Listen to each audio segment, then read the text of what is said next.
Welcome everyone to the third Thursday meetup of the West Orlando WordPress Meetup Group. I'm Rob Watson, a co-organizer and host.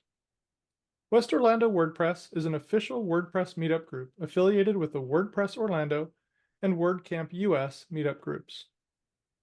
Whether you're a seasoned user or just getting started, this presentation is designed to keep you in the know. We'll explore the exciting feature enhancements, reorganization of guidelines, and upcoming changes, and share the most current news surrounding Google Business Profiles. Tricia will discuss the latest developments in Google Business Profiles and shed light on their potential implications for your business. This includes how your WordPress website and your Google Business Profile work together to drive traffic and conversions, the new suspension and reinstatement process, reorganized guidelines, new ranking factors, and other things. Tricia Clements started her business, Your Biz Watchdog, 8 years ago and focuses on local SEO. She helps digital agencies and add recurring revenue with white label Google Business Profile Services, formerly Google My Business. Due to the extensive work with Google Business Profiles, she also offers Google Business Profiles Fix It Services, or GBP Fix It. Tricia was an expert contributor with WhiteSpark's 2023 local search ranking factors and is a regular speaker on the subject at various online and in-person conferences. She's been involved in the WordPress community since 2012 and is a co-organizer of the Atlanta SEO for Local Businesses meetup. When not working, Tricia enjoys spoiling her adorable rescue dog, Moxie. At this point, I'd like to invite everyone to mute their microphones for the presentation. And Tricia, thank you for being our presenter this evening. The time is now yours. Thank you so much for joining me. I am Tricia Clements with Your Biz Watchdog, and we want to talk today about Google Business Profiles and navigating them in 2024. Went over pretty much everything about me. I'm not going to go through that a whole lot, but of course, I've got a picture of my Moxie, my rescue dog, down at the bottom, so make sure you all can see her in all of my presentations that I do. Also, I've got the slide deck, so we did put a link in the comments, but you can go ahead and grab that link or use the QR code to get. There's some links I'm going to talk about, and also my slide deck. So you will have access to those afterwards. I'll show this again at the end, but go ahead and grab that if you want to get those downloaded. All right, let's get into things. Google Business Profile. I think we all pretty much know what it is I'm referring to, but just in case, I've got here your Google Business Profile. If you're searching, for example, when I was in Marietta, I searched for Mexican restaurant. What's on the left of your screen is basically the desktop and how that is viewed on desktop. And of course, it looks really different on mobile. So on the right, when I picked one of those restaurants, that is what it looks like on the right when you're looking at that business's Google Business Profile.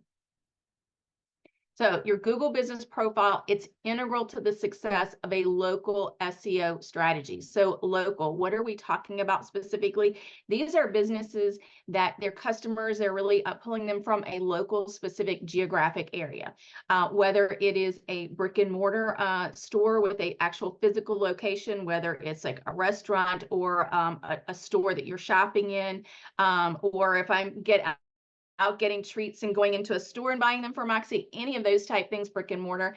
But also there's what we call, or what Google calls, service area businesses.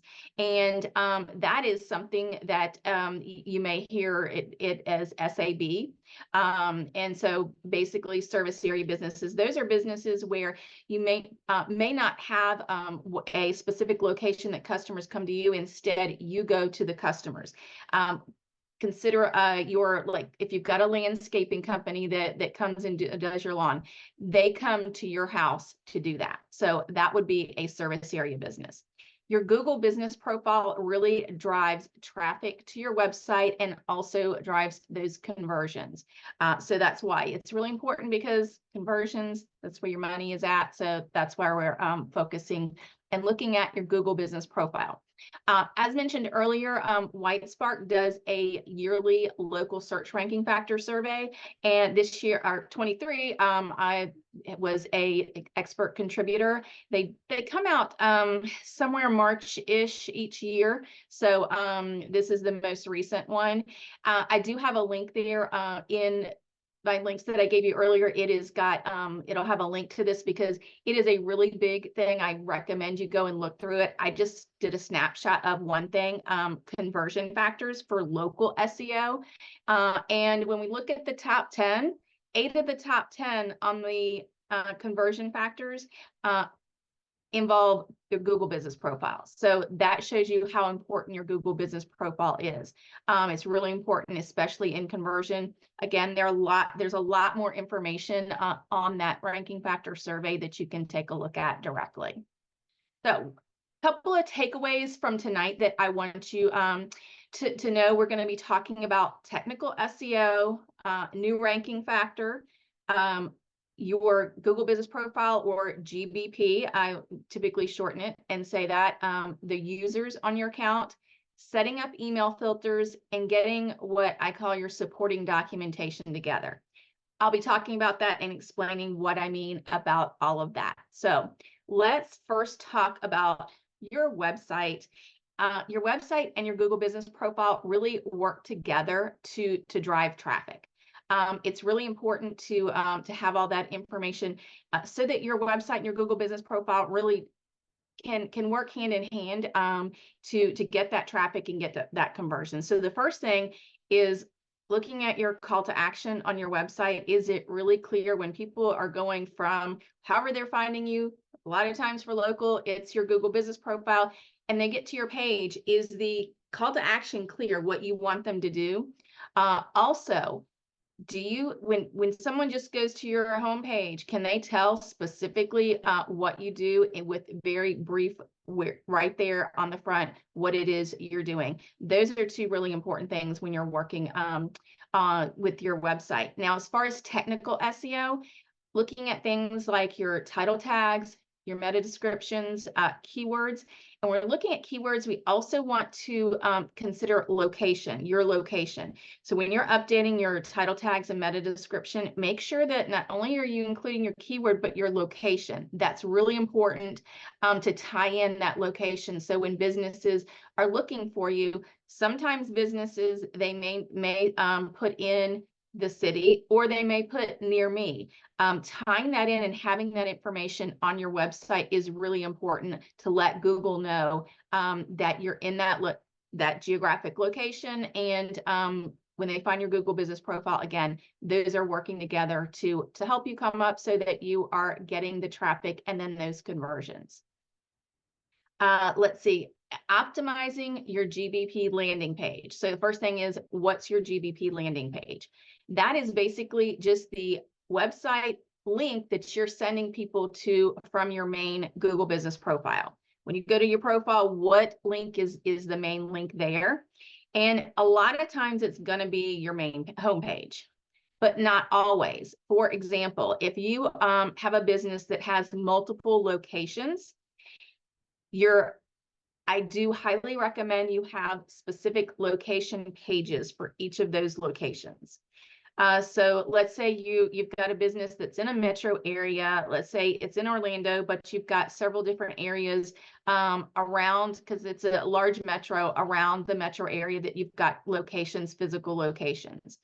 I would say that you need to have specific pages for each of those, and really talk about what those locations, how they're different. Do they have any services that are different? Anything about the area that's different? Having those location pages with the address and information, and then putting that in the Google Business Profile, letting people know that that's the location for that profile. So that's really important. Also, when you're doing the website, internal linking is really important as well. And then your FAQ.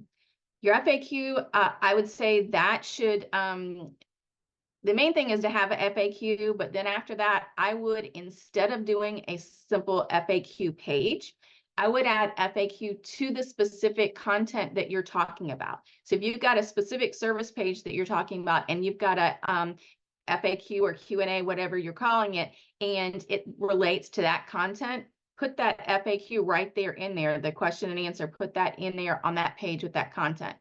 Once you've got it on your website, also add that to your Google business profile, making sure you have Q&A that are asked a lot. Having those, go ahead and putting those on your profile so that people can see them when they get to your profile. The next thing is GA4 and Google Search Console.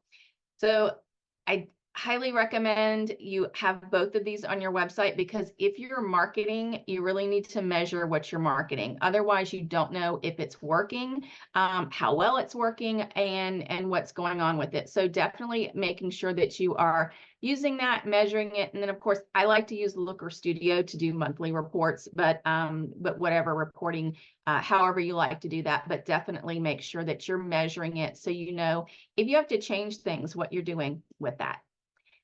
The other thing when we're talking about Google business profiles is that Google announced that they are going to be turning off the Google websites that you would see at live at business.site. It would have like whatever word you had, if it was a keyword or your business name, .business.site. Some businesses never set them up.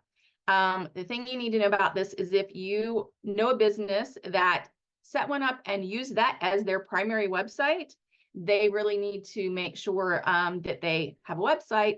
We're here talking about WordPress, so definitely they need to have a WordPress website. So if you're a business and you are using that as a primary website, definitely make sure you're getting your new website up. Google will be turning that off March, and they don't have a specific date, but in March, they're turning that off. What that means is from March on, whenever that date is that they turn it off, somebody clicks on that link, it's going to take them to your Google business profile. However, come June 10th, they're going to stop that redirect. So it's not going to go anywhere. So you need to make sure, because some businesses, if they chose to set that up as their primary website, they would put that in their Google business profile as their main link.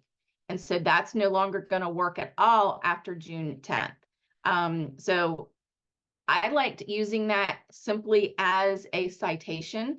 I would set it up for businesses as a citation, but I would never use it as a primary website. You always need to have a website, and one that you can really definitely a WordPress site where you can go in and work with it on SEO. But especially for agencies, if you know of anyone that is using that, that would be an opportunity to reach out and let them know that that is going to go away. So they are not going to have that website available to them anymore. So, okay, so let's get into new ranking factors. For local SEO, a new ranking factor that just came out at the end of the year is, they're calling it openness. So what does that even mean? Basically, when you're doing a search, Google is now including whether your business is open during the time of the search as a ranking factor.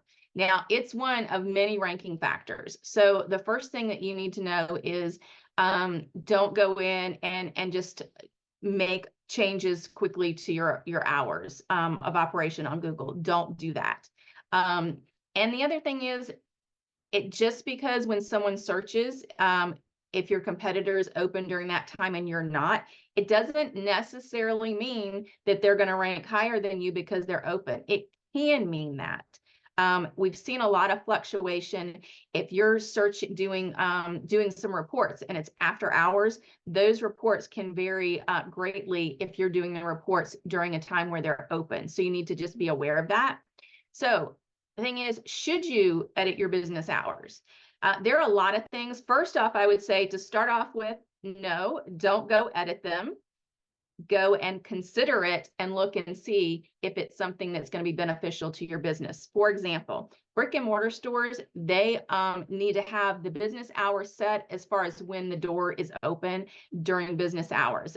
Do not have your brick and mortar shop location, whatever, say that you're open when you're actually closed for business. That's going to be is not going to be good at all. You could definitely see an increase in negative reviews, which is going to hurt you even more than you saying that you're open. The one thing that is impacted by this more are service area businesses. So those are ones because you go out to the customer, it's not one where someone's coming to you. So the hours aren't quite as set as far as like, well, am I open? Am I actually physically out there or just answering the phone? So this is something that you might want to take a look. First, I would look at and see, okay, well, when do your customers typically get in touch with you? If you look and see where you've got tons of after-hour calls, maybe it's something you want to consider having possibly some type of answering service during a specific time that would be able to answer those calls and say that you're open during that time, because they are getting your business. But it's something you have to really kind of weigh the outcomes on that. Is it too cost prohibitive, or is it something that a couple of hours you might want to add on? You could do it. Again, you need to look at and see, when are people contacting you? Are you seeing a fluctuation in traffic and conversions from it?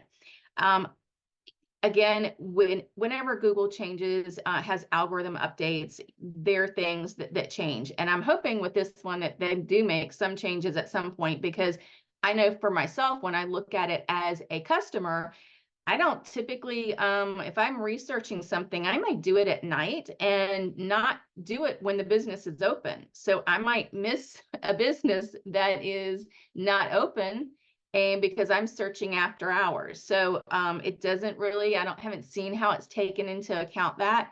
So we'll see. Of course, it's still changing. So we'll see what happens. One thing I will say is that if you are not a 24-hour emergency business, for example, you've got towing companies that are 24-hour, things like that, don't change your hours to 24/7 unless you are a 24/7 business. Just something to keep in mind, because I definitely think that you will have issues with having some bad reviews. You definitely don't want to say that you are open when you're not. So that's openness for the ranking factor. Want to move next to talk about Google guidelines. In July of last year, it seems like just yesterday, but it's over half a year ago, Google reorganized its guidelines for Google business profiles. And there are a couple of things. I'm going to go through a few little things. It's not a whole lot of things, mostly, and I've got a link for you in the documentation that I talked about earlier, where you can go and read through all of these. And but basically, there are a couple of things I wanted to highlight. It's not a lot of new stuff, more that they reorganized how they did it. There are a couple of things, though, that they did that are a bit different. One is Google is saying your Google business profile is a use it or lose it. So basically, you can see here is that Google said that if you don't use your profile for a long period of time, you can have access revoked and content removed after adequate warning. Adequate warning, they email you, I don't know how long ahead of time, but are you reading those emails? I'm going to talk more about emails from Google in a little bit. But honestly, you're using your Google business profile. If you're eligible for one, you should be using it and using it to drive traffic to your site and conversions. So that's just basically Google's saying that. So your users, these are any users on your profile, whether they're owners or managers. Google, and this is something that Google has been doing for quite a while. I've been aware of it for quite a while, but Google just put it into words and put it into black and white on their site. Basically, your GBP can be suspended because of a user's activity on other Google platforms. So if you're, what they're talking about is, for example, YouTube, Google Ads, any other type of Google platform. If you are using the same email address that's in your Google business profile, and you're using that on, let's say, a Google ad, and Google has an issue with the ad, doesn't like it, and sends you back a violation that you've had issues with it, If Google really doesn't like it because of whatever you're doing there in that other platform, Google could suspend your GBP. And it's a lot harder to kind of really tell that that's the reason why. Another thing to note is that if you've got a user that is off doing things that Google doesn't like on other platforms and Google suspends, has issues with that user, it can suspend every profile that user is on. So again, looking at your users that are on your profiles is really, really important. Here's where Google has it. They talk about, they call it account level restrictions, and they will could suspend the activity based on suspend the profile based on activity of non-business profile products. Again, it's not new. I highly recommend you go through, and I call it audit, but check your users and take a look at those. You don't want to have a suspension. I know they just, this is something from July, and I had, just before they announced this, had one where I was working on a suspension, and that actually was why it was suspended. So getting that reinstated, going through everything else and figuring out that was the reason that it was suspended, and getting that reinstated was something that I worked through. So I have actually seen this, Google do that. Another thing I want to talk about are account hijackings. So you want to prevent your account from being hijacked. So a lot of the things that I talk about when I talk to people and the clients and things are looking at your profile and making sure that you're doing things to kind of protect that asset. I look at your Google Business Profile as an asset that you don't own. And if you do things that Google doesn't like, they can suspend you, they can get rid of your profile, or there are those out there, those nefarious users out there who will look at it and say, well, this is a good Google Business Profile. I want that profile because it's sending lots of traffic to their website.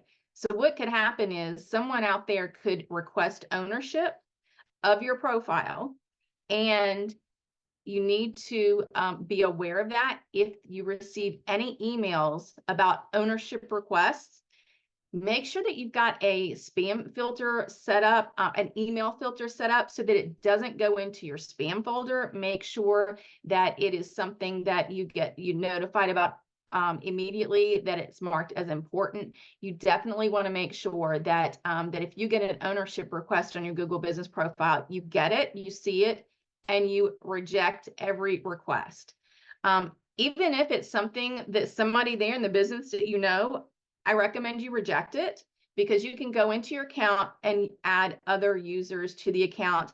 And while it might maybe look like somebody with the business, it may not be. Once you've your account's been hijacked, it is become Google support has become very difficult to work with on that.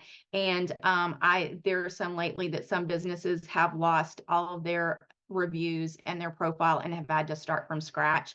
So you definitely don't want that to happen. So what I recommend is going through your users again and letting them know if they get an ownership request, do not accept it, reject it. And set up those email filters to make sure that I have heard of those emails going into the spam folder.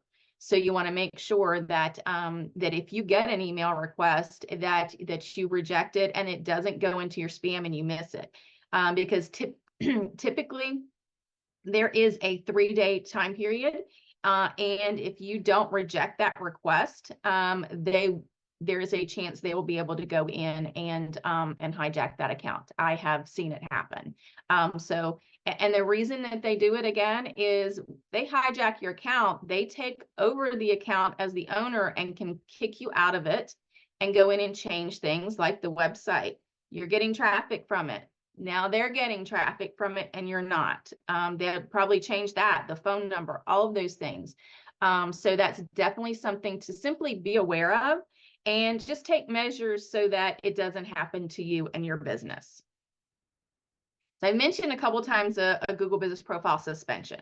I want to talk a little bit more about that. There are two types of suspensions. There's hard suspension and soft suspension. Basically, a hard suspension is your profile is off the live map. It's not there. Your business was once on there. People could see it, leave reviews, look at it. Now, hard suspension, no one can see it live on the map. If you go to business.google.com, you will be able to log into your dashboard and see it. However, any changes you make are not going to be live and no one else is going to see it. Soft suspension is when your profile is suspended.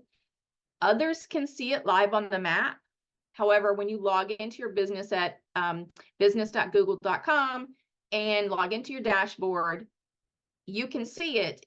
If you make changes, those changes are not live. So let's say during the suspension, you get a bad review you want to respond to. You can respond, no one's going to see that answer. So any changes, any updates you make during a suspension do not go live. Hard suspension, no one else even sees your profile. Soft suspension, they see your profile, but they can't, they don't see any updates you've made on it. So one thing I get asked the reasons for suspensions. There are tons and tons of reasons for them. A lot of the time is that simple violation of Google guidelines, and that is kind of a huge catch-all. But as far as all the reasons, there's not enough time in the day to go through and tell you every single thing. So I wanted to go over a couple of the top reasons. Some is changing your core information in your profile, your name, address, your website, your phone, and your primary category. So Google looks at this core information and says that's who your business is. And if you make a change on one of those, Google may look at it and say, oh, I'm not sure what's going on. This business may not really exist. What are they really who they say they are? And if you change all of that or one of those, you could have a suspension. Now there are businesses who go through things. Let's say your business name, go through a rebranding. I rebranded my business quite a few years ago. And I'm trying to think, I think it was 2020, I rebranded. And I recently, the end of last year, worked with a business that rebranded with a new name. And they can be done, and they just need to be done the correct way. There's a long list, and it's not something that you just up and change, because you could get a suspension. There are things that you would want to do in ahead of time to work through that to try to prevent a suspension. However, if you have a suspension, you can get it easily reinstated. Also, your address of a business moves, changing that address, just changing it can result in a suspension. Again, there are things you want to do ahead of time to let Google know that that is your new address. And then if you have a suspension, being able to quickly work through that suspension. So changing the core information could cause a problem. Incorrect core information could cause a problem. So let's say you're at an address and you're not really at that address. That could cause an issue. Making a lot of changes in a short time frame could cause a suspension. If you go into your profile and you are just changing a ton of things all at once, Google might look at that and wonder what's going on, and that could result in a suspension. You can also be reported by a competitor or other user for possible violation of Google guidelines. So basically, these are a couple of the top things to be aware of. There are a lot of other things in there, and that's why one of the first things when I work with a client, I do a full profile audit and optimization and look through all the different parts of their profile and their business and make sure that everything matches and is correct. So while we're talking about suspensions, I mentioned reinstatements, going through and getting your business reinstated once it's been suspended. And Google has recently changed that process. And this all came about because of the EU and everything going on over there with Google. When they make a change to a process, they may start in one one geographic area, but the intent is to then make it global. So while they started this new appeal process in Europe, they did have expanded that, and it is now here in the US. And there are a couple of things to really be aware of when dealing with suspensions. If you've ever dealt with a suspension in the past, a lot of times if you sent Google information and they reviewed it, you might get it approved and reinstated, or you could get an email back saying, no, you're not reinstated, you're still suspended. And from there, in the past, what you could do is email back and forth questions and additional information. That has changed. And basically, Google now, they direct you to, you'll get an email. And what I recommend is if you get that email, to not go through and just click through it. The reason is because there's a certain part on that email, and once you get to that part, if you don't have all of your information together, then you're going to miss your opportunity to provide that information to Google. So basically, you'll get the email. It will basically direct you to the reason for the issue and the policy that was violated. Having said that, sometimes when you're looking at Google guidelines, it's a little bit gray, and that's intentional because there are a lot of spammers out there that try to game the system. So some things are intentionally vague. So that is an improvement when they direct you to the area of your profile that is an issue. The other thing is to note that even though your profile was suspended because one thing violated their policies, your profile is under the microscope. So you have to, if there's anything else wrong with your profile, you need to address everything before getting it reinstated. That's one thing that it's important to understand, that just because you have a violation and you were suspended for one reason, in order to get reinstated, you typically need to have everything in the clear and be okay, because they're going to look at your entire profile when they go to reinstate it. So here's the thing when looking at reinstatements. I really think you need to, for your business, be proactive, prepared, prevent problems, and protect this business asset, your Google business profile. So it's going to be harder to get reinstated. And the main reason for that is because, again, like I said before, you could email back and forth with support, and that email option is basically gone away. You don't have that. So this process, it's evolving. So like I said, there's no appeal process via support. That emailing back and forth, that is gone. I definitely recommend you let your users know that if they get an email, not to click on it, that you need to take time and figure out what the issue is before you start working through that. Because there is one part in the process when you click on there and you go through and you're clicking through to start your reinstatement, there's one screen that you get to, and it says, are you ready to upload your supporting documentation? You have 60 minutes to do that once you hit that you're ready.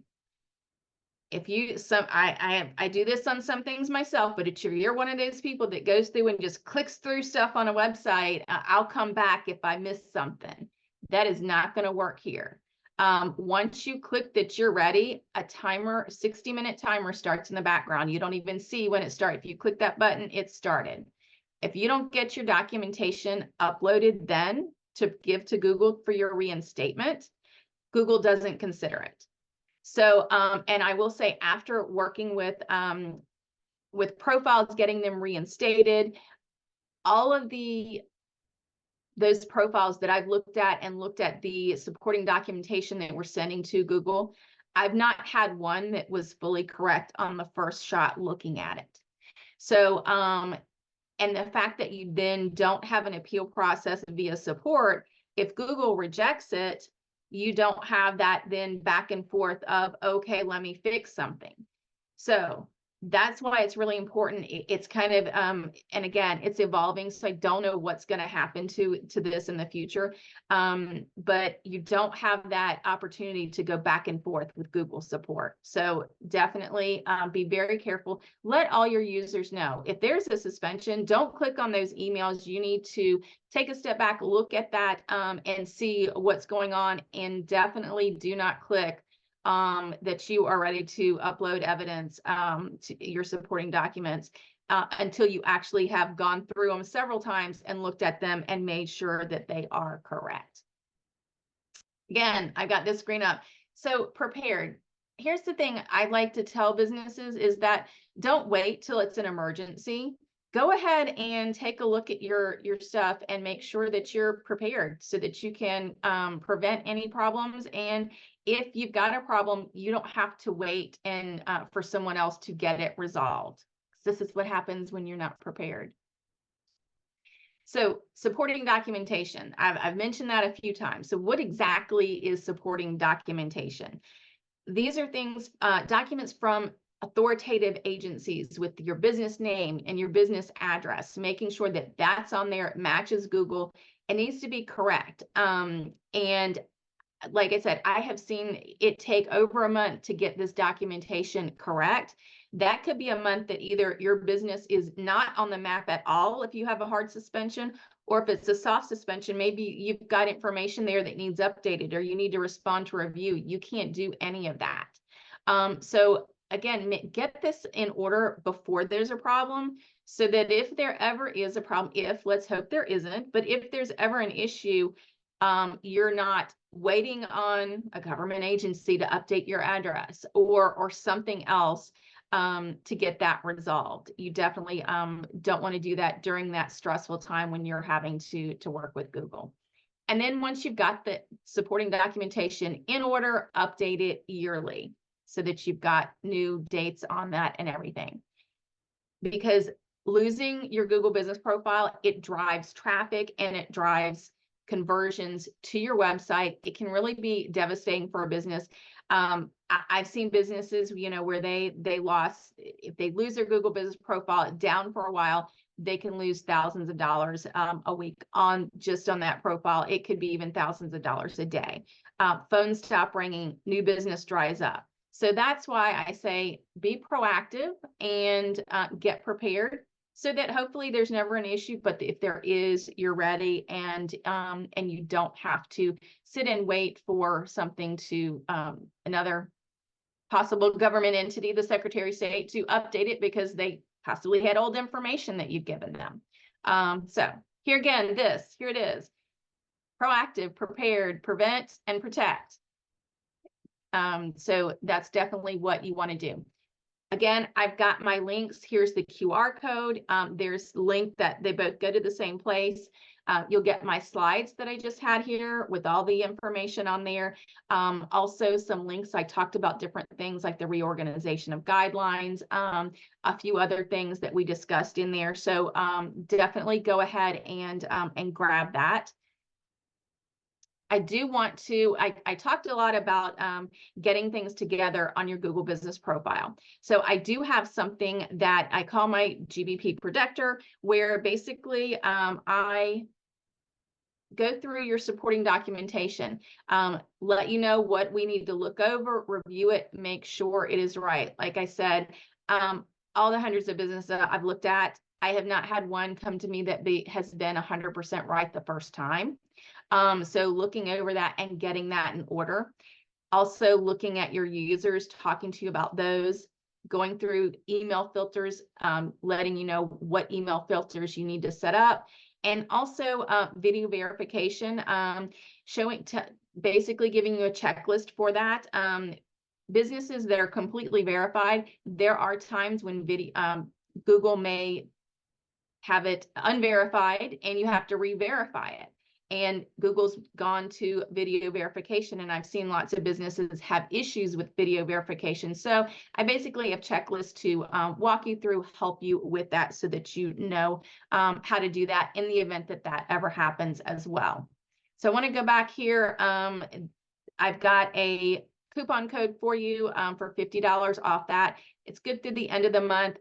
If you're interested, just send me an information at yourbizwatchdog.com/contact and let me know, and I'll go ahead and work on that for you.